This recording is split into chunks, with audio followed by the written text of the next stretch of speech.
नमस्कार मंडळी, लोखंडाचं सोनं करण्यासाठी जसा परिस लागतो तसंच आयुष्याचं सोनं करण्यासाठी योग्य मित्र आणि सकारात्मक परिसर आवश्यक असतो.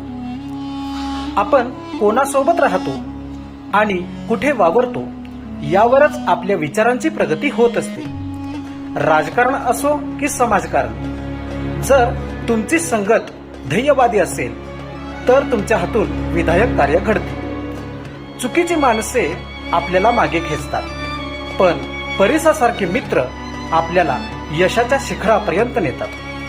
म्हणूनच स्वतःभोवती अशा माणसांचं वलय निर्माण करा जे तुमच्या विचारांना प्रगल्भ करतील. लक्षात ठेवा, परिसर बदलला की विचार बदलतात आणि विचार बदलले की आपलं आयुष्य आपोआप बदलतं.